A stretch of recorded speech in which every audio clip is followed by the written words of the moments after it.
Step 1. Identifying and releasing unprocessed emotions.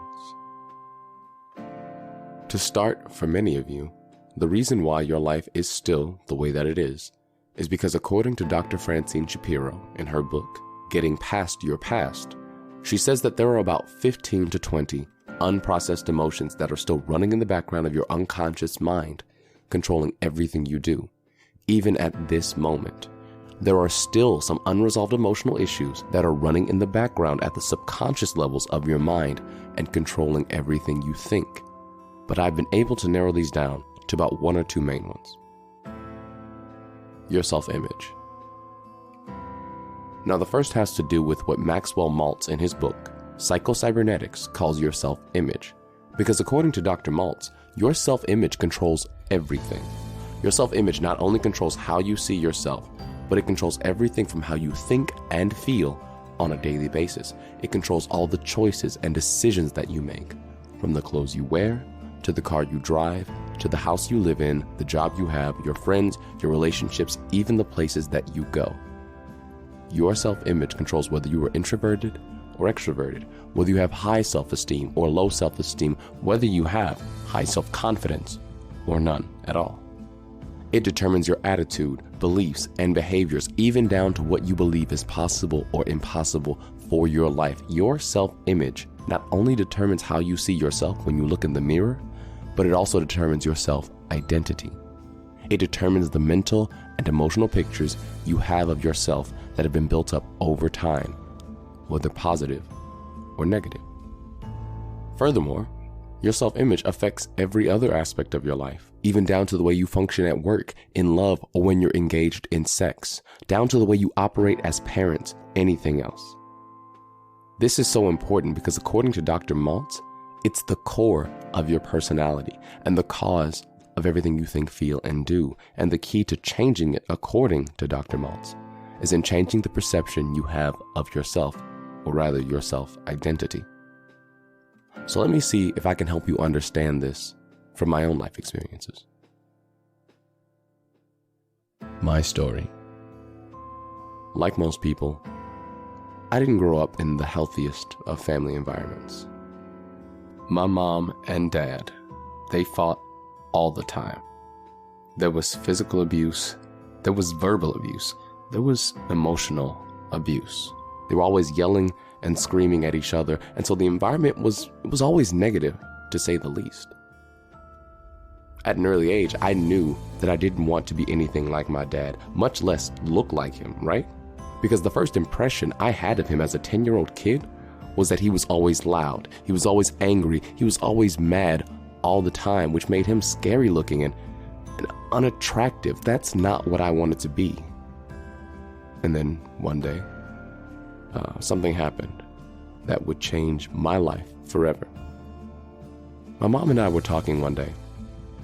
I really can't remember what we were talking about, but then she turned, looked me dead in my face, and said, "Gerard, are you getting enough sleep? Because you're starting to look like your dad. You're starting to develop those dark circles and bags under your eyes, just like him."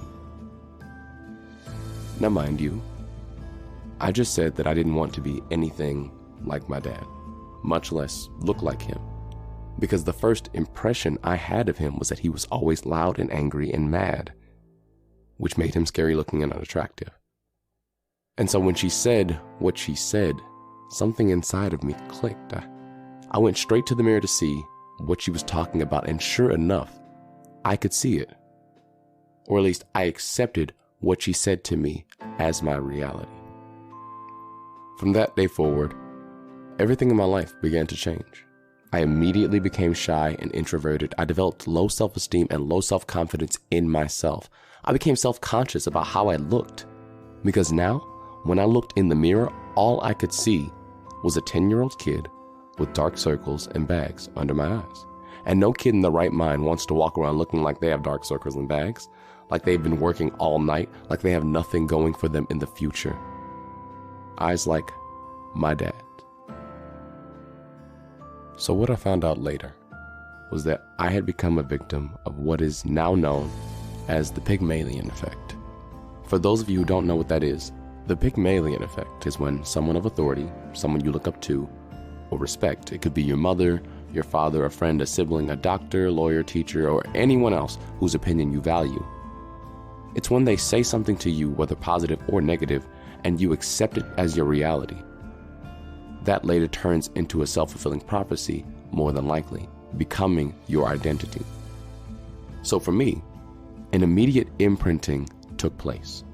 An imprinting happens when there is something intense or emotional that happens, a charged experience or event that takes place, causing you to change the perception you have of yourself. Your self-identity, your self-image, you yourself change almost instantly. And it doesn't require any further reinforcement or conditioning. So like I said, for me, I immediately became shy and introverted. I developed low self-confidence, low self-esteem, and immediately became self-conscious of how I looked. Because every time I looked in the mirror, all I could see was a 10-year-old kid with those dark circles and those bags, and also a 10-year-old kid who was powerless to change it. There was nothing I could do but accept it. Except for one thing. At that moment, I made a conscious decision. I made a vow that when I got older, I would do something about it. So when I became a teen, all I could see was a teenage kid with dark circles and bags under his eyes. And when I became an adult, all I could see was an adult with dark circles and bags under his eyes. And I know what you're thinking. My mom never should have said what she said to me as that 10-year-old kid, because she did not know the kind of impact her words would have on me. And I believe that if she did know the effect, if she knew the impact that her words would have on me, she probably wouldn't have said it. But back then, there was no word for the Pygmalion effect. And besides, she didn't know the impression that I had of my dad. But I did.